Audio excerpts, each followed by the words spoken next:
pensé que confiar sería el acto más peligroso de mi vida, no porque la confianza sea mala, sino porque elegí confiar en la persona equivocada. Antes de continuar, si te gustan las historias reales, intensas y llenas de verdades incómodas, apoya El Relato Secreto con un like, suscríbete al canal y deja un comentario. Quiero saber si alguna vez confiaste en alguien que no lo merecía. Leí los comentarios después. No eres la única. Cuando entré a la empresa, él fue la primera persona que me dio la bienvenida. Mi jefe, seguro de sí mismo, educado, con esa sonrisa que inspira confianza inmediata. Aquí valoramos el talento, me dijo el primer día. Y tú lo tienes. Quise creerle, necesitaba creerle. Yo venía de años difíciles, trabajos temporales, promesas rotas. Ese puesto no era solo un empleo, era estabilidad, era futuro, y él lo sabía. Durante los primeros meses fue un mentor perfecto. Me guiaba, me defendía en reuniones, reconocía mi esfuerzo frente a otros. Ella es una pieza clave del equipo, decía. Cada palabra suya reforzaba algo peligroso. Mi lealtad absoluta. Empecé a trabajar más horas, a llevar tareas a casa, a decir que sí incluso cuando mi cuerpo decía no. No porque me lo exigiera, porque quería demostrarle que no se había equivocado conmigo. Poco a poco, la línea se volvió borrosa. Mensajes fuera de horario. Pedidos urgentes que solo él consideraba urgentes. Responsabilidades que no estaban en mi contrato. Confío en ti, me decía. Por eso te lo pido a ti. Y yo aceptaba, siempre. La primera señal de alerta llegó en una reunión. Un error en un informe. Un dato mal interpretado. Antes de que pudiera explicarlo, él habló. Fue un descuido de ella, dijo con naturalidad. Ya lo corregirá. Me quedé en silencio, sorprendida, dolida, pero me convencí de que era algo menor. Un mal día, un malentendido. Eso hacen las personas que confían demasiado, justifican lo injustificable. Las semanas siguientes fueron distintas. Ya no me presentaba como ejemplo. Ya no me consultaba decisiones importantes, pero seguía cargándome con trabajo. Un día, revisando correos antiguos, noté algo extraño. Un mensaje reenviado. Un archivo modificado después de haberlo enviado. No le di importancia. Aún no. Hasta que llegó el día que lo cambió todo. Una reunión general. Directivos presentes. Proyector encendido. Yo no sabía por qué me habían llamado. Mi jefe tomó la palabra. Tranquilo. Seguro. Necesitamos hablar de una falla grave en el proyecto, dijo. Una falla que puso en riesgo al cliente. Sentí un nudo en el estómago. Y entonces dijo mi nombre. Mostró documentos, correos, gráficos. Todo parecía indicar que yo había tomado decisiones sin autorización. Que yo había cometido errores críticos. Quise hablar. Explicarme. No me dejó. Confié en ella, añadió. Fue mi error. Las miradas se clavaron en mí. No había apoyo, no había duda, solo juicio. Salí de esa sala sabiendo algo con certeza. Yo no había fallado. Había sido utilizada. Esa noche no lloré. No grité. No escribí mensajes largos. Abrí mi computadora y empecé a revisar todo. Cada correo, cada versión, cada cambio. Y ahí lo vi. La verdad no gritaba, susurraba. Archivos editados después de mi envío. Decisiones tomadas desde su usuario. Respuestas enviadas en mi nombre. Había confiado en mi jefe. Y fue el peor error de mi vida. Pero aún no lo sabía. porque ese fue solo el comienzo. Si esta primera parte te dejó inquieta, deja un comentario y dime, ¿habrías confrontado a tu jefe de inmediato o habrías hecho lo mismo que yo? El despertar de la verdad no duele solo una vez. Duele cada vez que recuerdas que fuiste engañada y que nadie estaba ahí para protegerte. Antes de continuar, si esta historia te mantiene al borde del asiento, apoya el relato secreto con un like, suscríbete al canal y deja un comentario. Quiero leer si tú alguna vez confiaste en alguien que luego te traicionó. Después de aquella reunión, todo cambió. Mis compañeros comenzaron a mirarme diferente, algunos con lástima, otros con curiosidad. Pero nadie me ofreció ayuda, porque todos pensaban que yo había fallado. Empecé a notar pequeños detalles que antes pasaban desapercibidos, archivos que desaparecían, correos que no llegaban, llamadas que se desviaban. Todo apuntaba a que no era yo la incompetente, sino alguien que quería asegurarse de que pareciera así. Durante semanas, fingí confusión, fingí miedo, fingí aceptar su versión de los hechos. Mientras tanto, documentaba todo, guardaba capturas, archivaba correos, registraba cada movimiento sospechoso. Sabía que la venganza no debía ser impulsiva.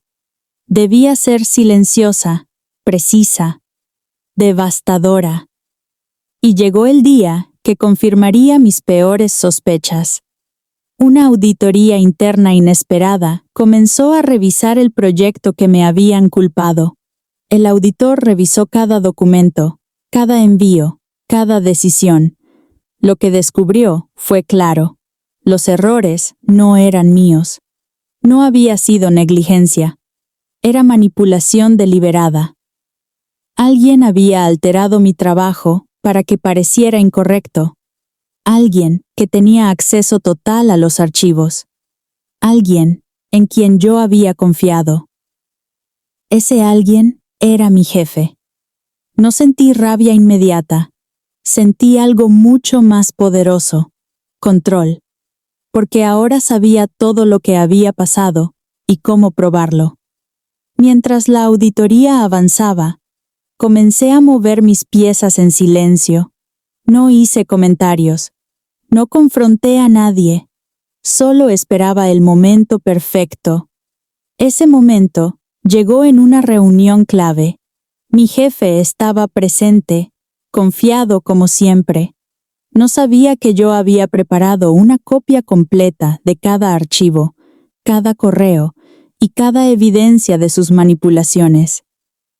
No sospechaba que la persona que había humillado y traicionado estaba lista para demostrar la verdad. Con calma, pedí la palabra. No elevé la voz. No fui agresiva. Me gustaría mostrar algunos documentos que creo que aclararán ciertos malentendidos, dije. Sus ojos se abrieron, sorprendidos. Un pequeño gesto que me llenó de una satisfacción silenciosa. Mostré cada correo, cada archivo alterado, cada prueba de su manipulación.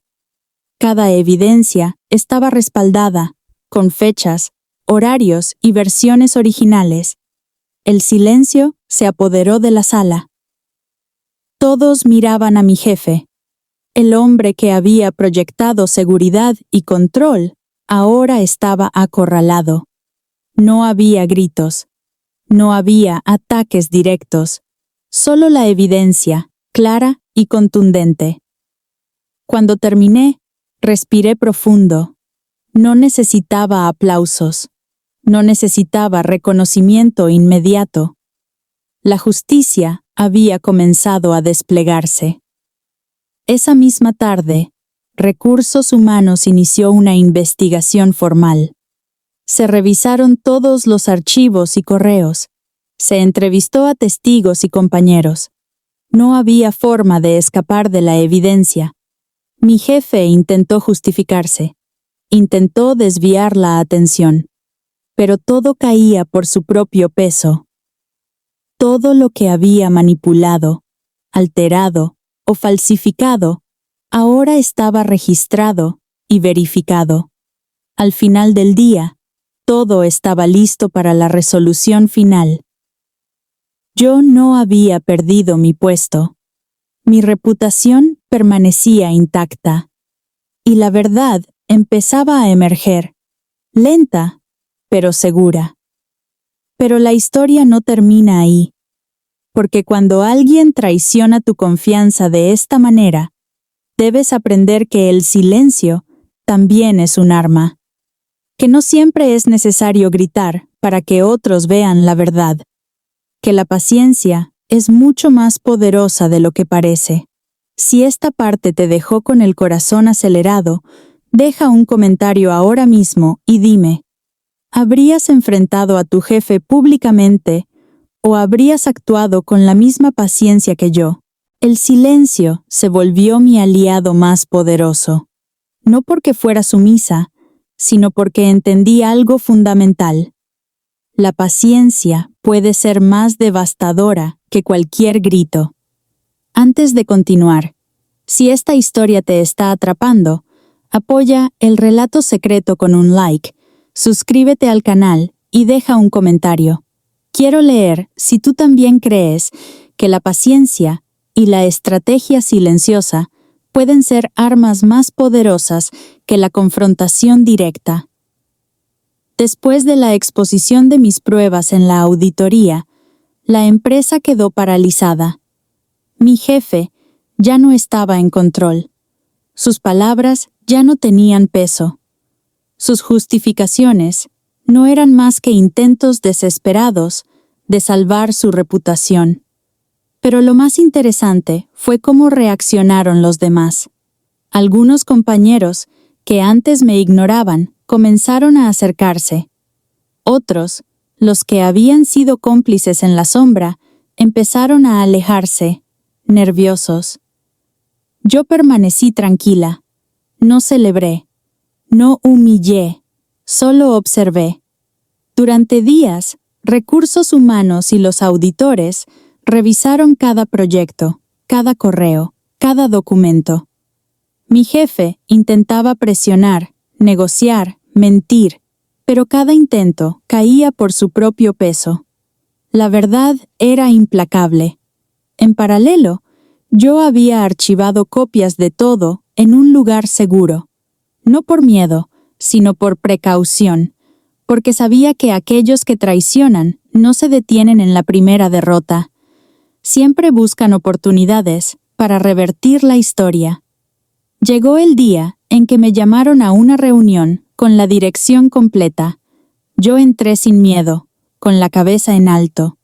Mi jefe estaba allí, pálido, sudando, con esa máscara de control que se desmoronaba lentamente. El director principal habló primero. Hemos revisado toda la evidencia. Está todo claro. Las acciones y decisiones tomadas por usted no solo son correctas, sino ejemplares. Mi corazón latía rápido, pero no mostré emoción. Mi satisfacción no necesitaba demostraciones externas. Luego me miró directamente a los ojos mi jefe. No dijo nada. Solo inclinó la cabeza, un gesto pequeño, lleno de reconocimiento tácito y miedo. Ese fue el momento en que comprendí que la venganza silenciosa había alcanzado su punto máximo.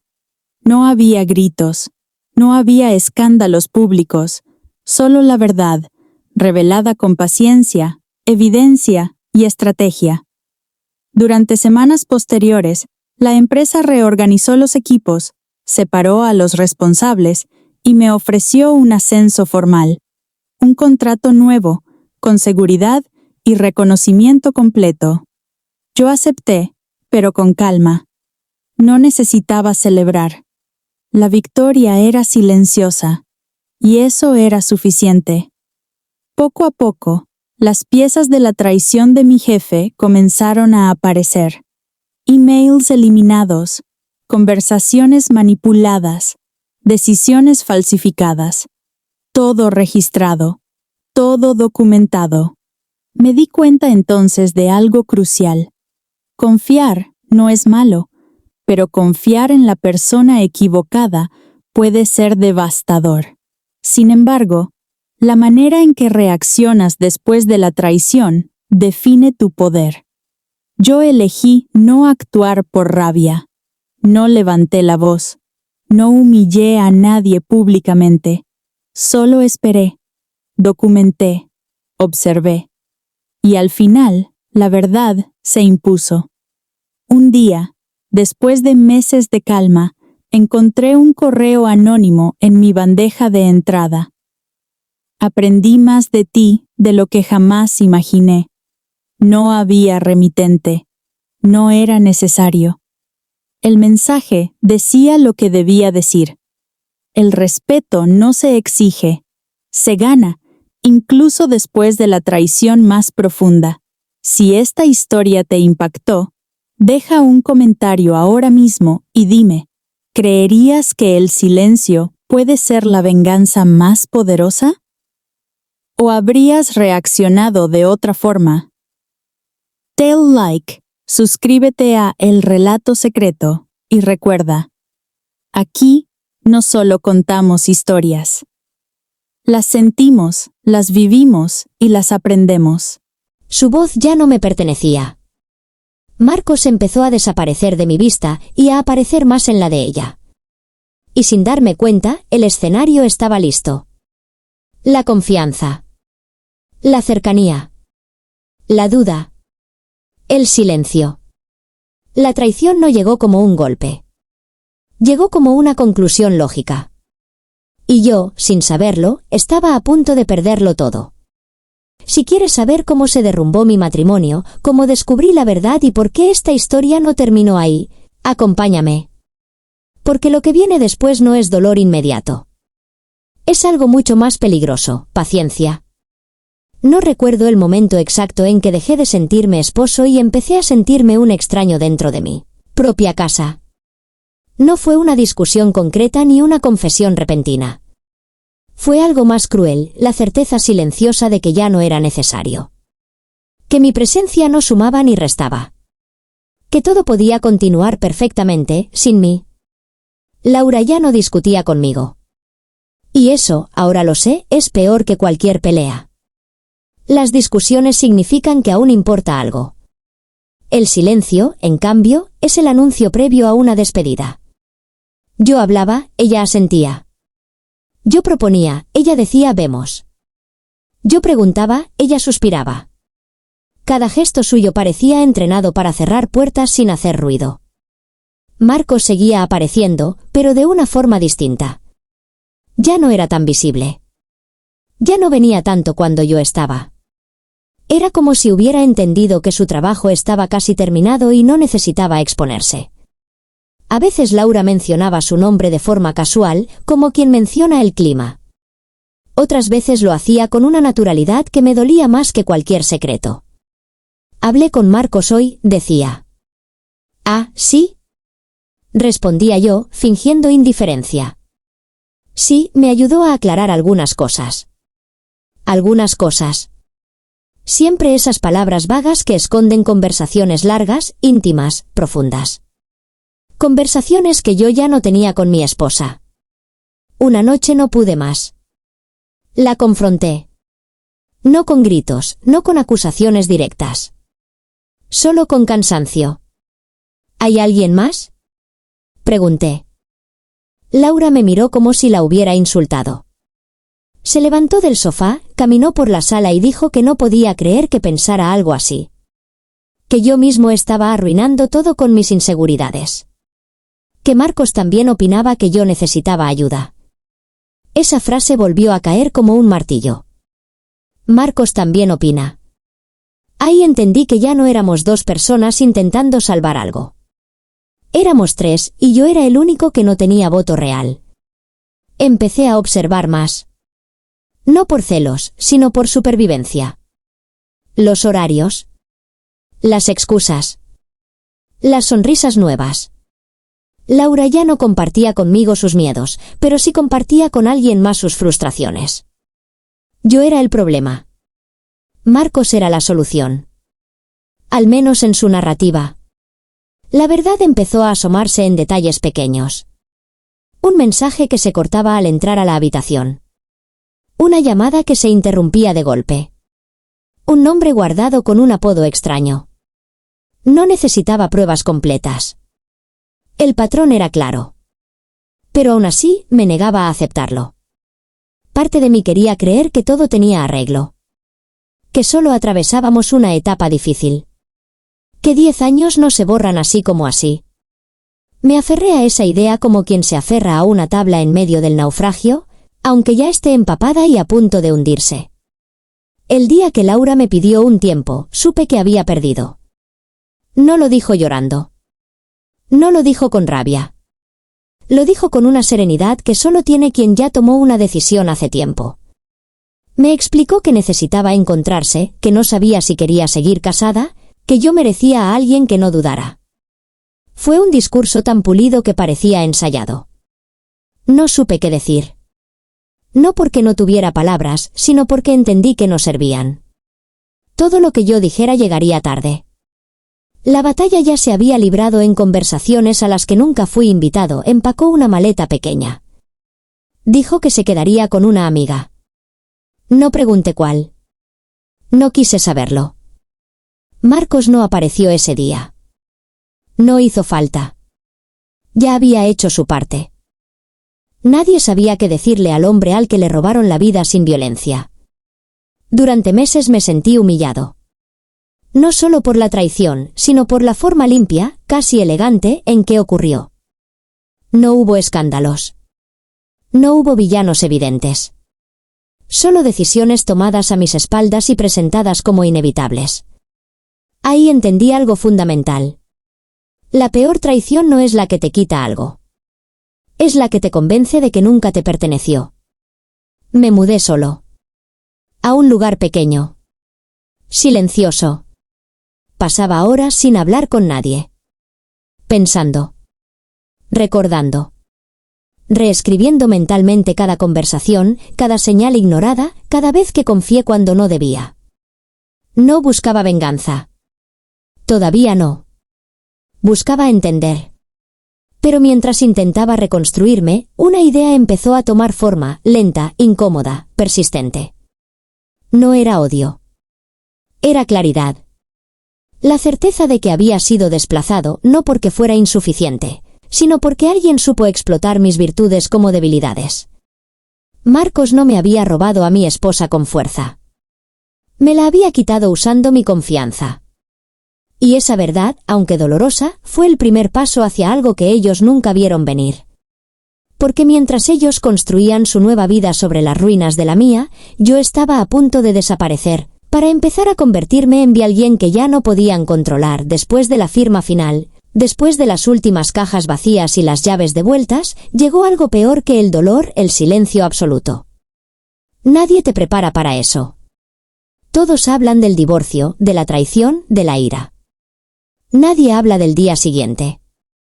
De despertarte y no saber quién eres sin la vida que te definía. Al principio intenté mantener una rutina. Me obligaba a levantarme temprano, a ir al trabajo, a comer algo aunque no tuviera hambre. Fingía normalidad porque pensaba que eso me devolvería el control. No funcionó. El cuerpo puede obedecer, pero la mente no. Cada cosa cotidiana se convertía en un recordatorio. Una taza de café para uno. Un plato menos en la mesa. Un lado de la cama que ya no se usaba. Las noches eran lo peor. El ruido de la ciudad se filtraba por la ventana y parecía amplificar cada pensamiento. Me preguntaba en qué momento exacto había dejado de ser suficiente. ¿Qué frase dije mal? ¿Qué silencio mantuve demasiado tiempo? ¿Qué oportunidad desperdicié? La culpa es una bestia paciente, no te ataca de golpe, te va mordiendo poco a poco. Intenté distraerme con gente. Salí con amigos que no sabía si lo eran de verdad o solo estaban allí por inercia. Algunos evitaban mencionar a Laura. Otros la mencionaban demasiado. Nadie entendía que yo no necesitaba consejos ni consuelo. Necesitaba respuestas. Y no las había. Marcos seguía siendo un fantasma omnipresente. No aparecía, pero estaba en todas partes. En cada recuerdo de universidad. En cada foto vieja. En cada historia que antes contaba riendo y ahora me provocaba náuseas. Me preguntaba si alguna vez fue sincero conmigo o si siempre me vio como una pieza que podía mover cuando quisiera. Un día, por error, vi una foto de ellos juntos en redes sociales. Alguien la compartió sin mala intención. Laura sonreía como hacía años no sonreía conmigo. Marcos tenía el brazo alrededor de ella con una naturalidad obscena.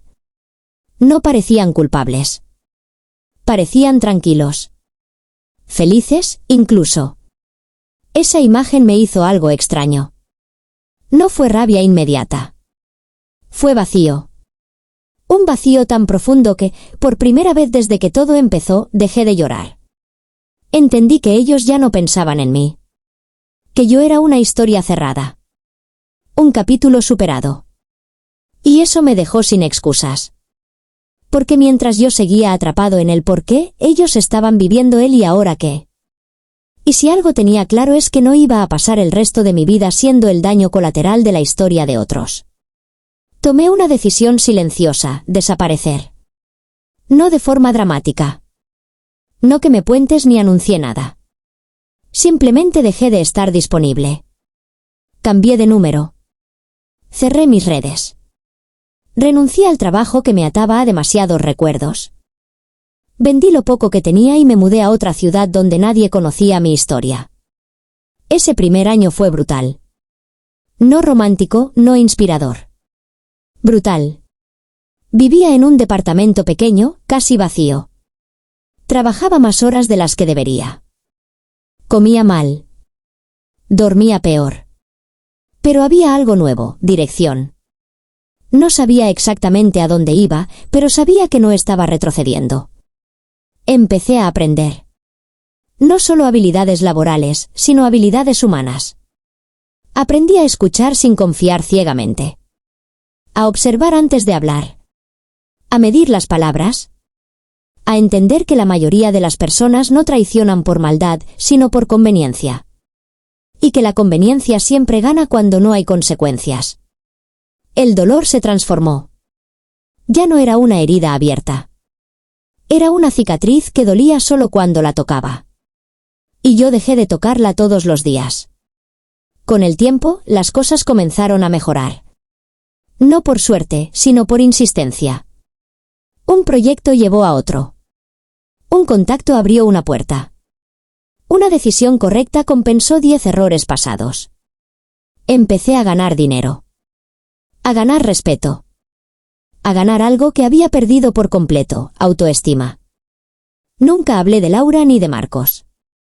No porque los hubiera perdonado, sino porque entendí que darles espacio en mi narrativa era seguir entregándoles poder. Ellos eran parte de mi pasado, no de mi identidad. Años pasaron sin que supiera nada de ellos. Y eso fue lo más sano que me pudo ocurrir. Dejaron de ser villanos. Dejaron de ser protagonistas. Se convirtieron en ruido lejano. Hasta que un día, sin previo aviso, el pasado llamó a la puerta. No literalmente. Fue un nombre en una pantalla. Un mensaje corto. Frío. Directo. Necesito hablar contigo. Marcos, no sentí rabia. No sentí miedo. Sentí curiosidad. Y algo más peligroso, calma. La clase de calma que solo aparece cuando ya no tienes nada que perder. No respondí de inmediato. Dejé pasar horas. Luego un día. Quería entender el contexto. ¿Por qué ahora? ¿Qué había cambiado? La respuesta llegó sola, en forma de rumores que empezaron a llegarme por terceros. Personas que no sabían de mi historia, pero sí de la suya. Marcos ya no era el hombre exitoso que recordaba. Su carrera se había estancado. Había tomado malas decisiones. Se había rodeado de gente equivocada. ¿Y Laura? Laura ya no sonreía tanto. Las apariencias empezaban a resquebrajarse. Entendí entonces que la vida no necesita que empujes. Ella sola se encarga de equilibrar las cosas, pero solo si tú sobrevives lo suficiente para verlo. Acepté verlo. No por nostalgia. No por perdón. Sino porque sabía que ese encuentro marcaría el cierre de algo que llevaba años abierto dentro de mí. Nos citamos en un lugar neutral. Un café discreto. Llegué puntual. Él llegó tarde. Detalles pequeños, pero reveladores. Cuando lo vi entrar, supe de inmediato que el tiempo no había sido amable con él. No físicamente. Internamente. Caminaba con inseguridad. Miraba alrededor como quien teme ser reconocido. Se sentó frente a mí y durante unos segundos no dijo nada. Yo tampoco. Lo observé. El hombre que me había quitado todo ahora parecía no tener nada sólido que sostener. Gracias por venir, dijo al fin. Asentí sin responder. Empezó a hablar. De errores. De malas decisiones. De cómo la vida a veces te pone a prueba. Evitaba cuidadosamente ciertos nombres. Ciertas escenas. Yo lo dejé hacerlo. Porque cuando alguien necesita algo de ti, siempre termina revelando más de lo que planea. Finalmente, lo dijo. Lo de Laura, nunca quise que terminara así. Ahí entendí que esta historia todavía no había llegado a su punto más oscuro. Porque cuando un hombre que te destruyó empieza a justificarse, no busca redención. Busca alivio. Y yo estaba a punto de decidir si se lo merecía o si lo dejaría cargar con todo el peso de sus elecciones, sin ayuda, sin consuelo y sin absolución. Porque el verdadero poder no está en vengarte rápido. Está en elegir el momento exacto en que el otro entiende que ya es demasiado tarde. No respondí a Marcos de inmediato. Dejé que su silencio se extendiera entre nosotros como una cuerda tensa. Había aprendido algo importante con los años. Cuando alguien está desesperado, cada segundo sin respuesta pesa más que cualquier insulto. Él necesitaba hablar. Yo no necesitaba nada. Esa diferencia lo desarmaba. Pidió café. Yo no. Lo observé mientras hablaba, mientras intentaba reconstruir una versión de sí mismo que no sonara tan despreciable. Se justificaba sin pedir perdón de verdad. Usaba frases largas para evitar las palabras simples. Nunca dijo te traicioné. Dijo las cosas se dieron. Nunca dijo te hice daño. Dijo nadie salió ileso. Era exactamente como lo recordaba. La vida me pasó factura, dijo en un momento, con una sonrisa amarga. Supongo que a todos nos toca. No asentí. No negué. Dejé que siguiera. Me habló de su trabajo, de cómo había perdido oportunidades, de socios que lo abandonaron cuando dejó de ser útil. Me habló de Laura sin decir su nombre, como si nombrarla fuera a admitir algo demasiado grande. Dijo que el amor se desgasta, que la convivencia cambia a las personas, que nada es eterno. Yo escuchaba, pero ya no desde el dolor. Lo hacía desde la distancia.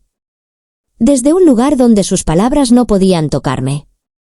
Y ahí entendí algo que me sorprendió. Marcos no estaba arrepentido de lo que me había hecho. Estaba arrepentido de que no le hubiera salido bien. Cuando finalmente guardó silencio, me miró a los ojos por primera vez. Necesito tu ayuda, dijo. Ahí estaba. La razón real de ese encuentro. No la culpa. No la nostalgia. La necesidad. La necesidad. No pregunté para qué. Sabía que si lo hacía, le daría control. En cambio, esperé. El silencio volvió a estirarse. Él se removió en la silla. Estoy en una situación complicada, continuó. Hay decisiones del pasado que podrían salir a la luz. Tú conoces a mucha gente ahora. Pensé que quizá. No terminó la frase. No hizo falta. Quería que yo arreglara lo que él había roto. Que usara mi posición, mis contactos, mi reputación, para protegerlo. El mismo hombre que había usado mi confianza para quitarme la vida que tenía ahora me pedía que usara la nueva, para salvar la suya. Sonreí. Apenas. No por burla. Por claridad. ¿Y Laura? Pregunté por primera vez. Su expresión cambió. Bajó la mirada. Las cosas no están bien, admitió.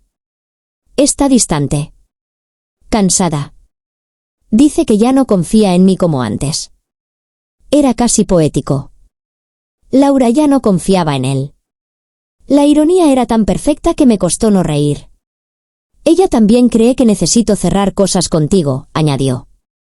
Sanar. Ahí supe que no era solo él. Ella también quería algo.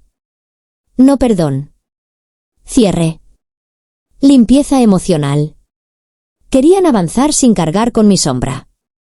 Querían que yo validara su historia, que les diera absolución.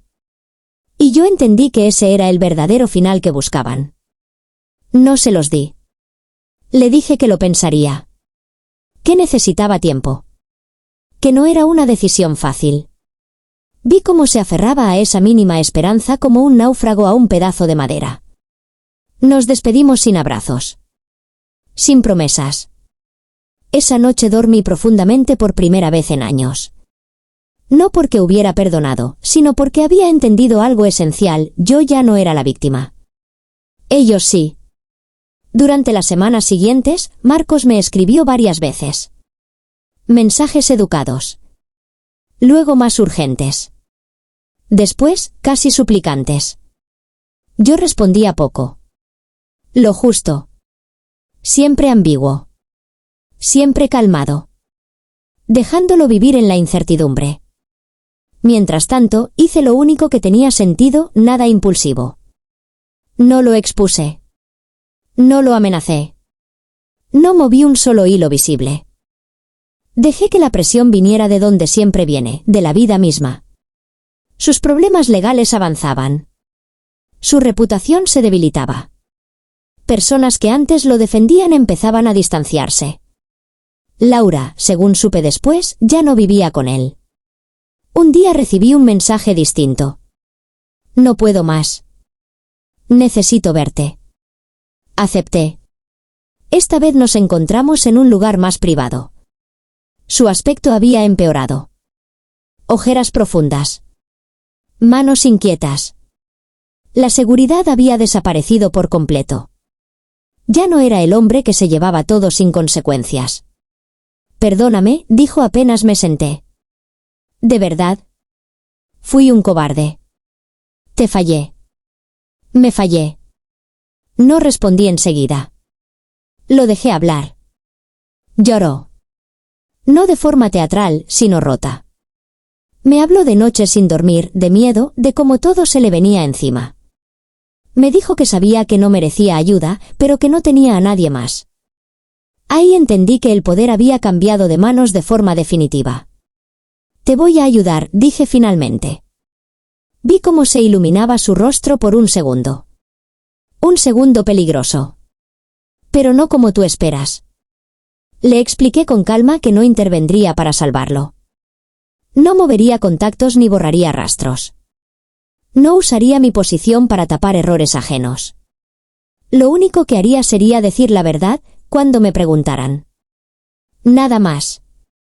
Eso era todo. No era venganza activa. Era algo mucho peor, negarme a sostener la mentira que lo había protegido durante años. Negarme a ser su red de seguridad. Marcos entendió. Tarde, pero entendió. Porque cuando alguien te pide perdón solo cuando lo necesita, no busca reconciliación. Busca supervivencia. Y yo ya había sobrevivido. Ahora era su turno de enfrentar lo que yo enfrenté solo, las consecuencias. Sin gritos. Sin golpes. Sin escenas. Solo con el peso exacto de sus propias decisiones cayendo, una por una. Y aún faltaba una última conversación. La más difícil. La que cerraría el círculo por completo. Laura. Laura me escribió una noche cualquiera. No fue un mensaje largo. No fue dramático. Fue peor. Fue educado. ¿Podemos hablar? Leí esas 3 palabras varias veces. No sentí rabia. No sentí ansiedad. Sentí algo que nunca imaginé sentir hacia ella, distancia. Acepté no porque necesitara respuestas, sino porque entendí que ese encuentro no era para mí. Era para ella. Nos vimos días después. Eligió un lugar tranquilo, casi anónimo. Cuando llegó, tardé unos segundos en reconocerla. No porque hubiera cambiado físicamente, sino porque la seguridad que antes la rodeaba ya no estaba. Caminaba con cuidado, como si temiera romper algo invisible. Se sentó frente a mí. Sus manos temblaban levemente. «Gracias por venir», dijo.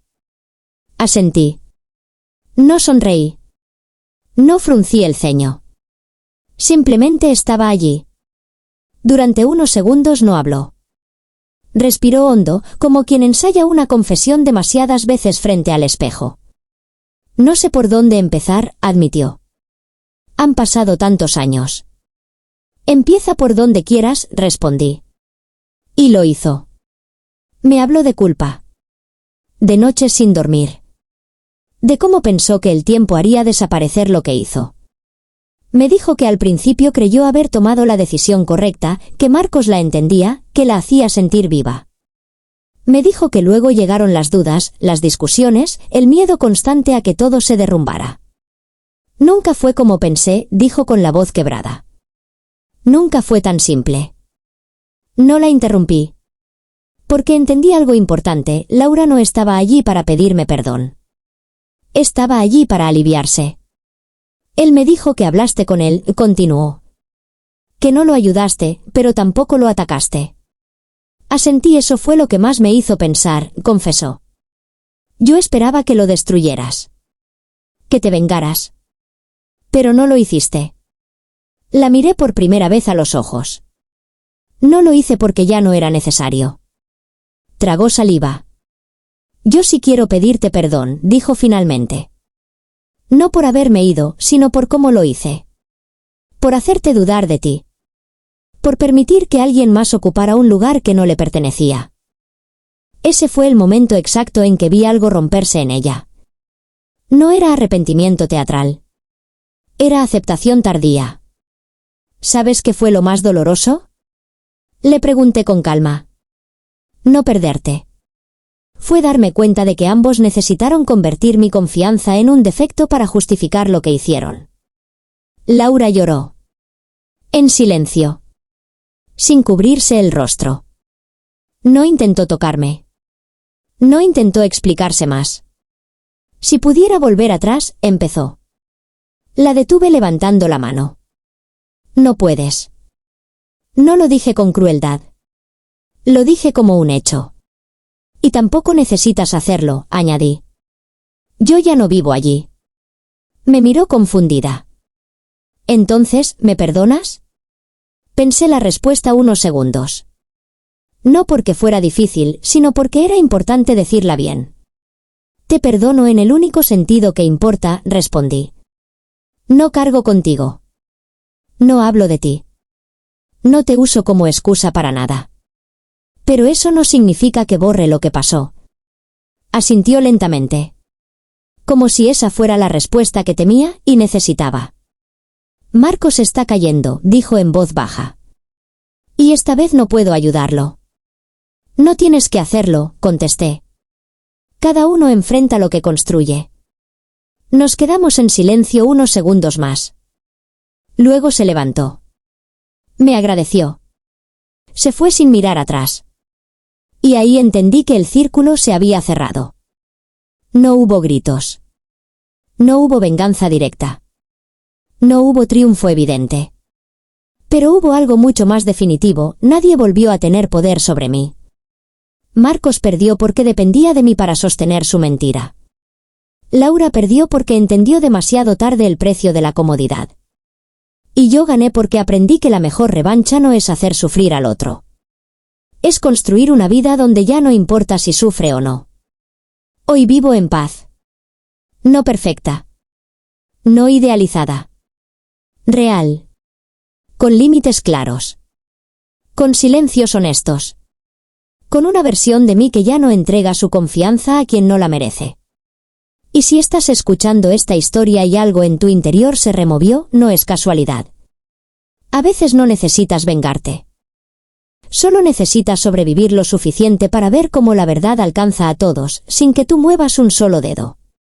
Si alguna vez confiaste en la persona equivocada, quédate. Hay muchas historias como esta. Y todas tienen algo en común, el final no es el que ellos esperan, es el que tú decides.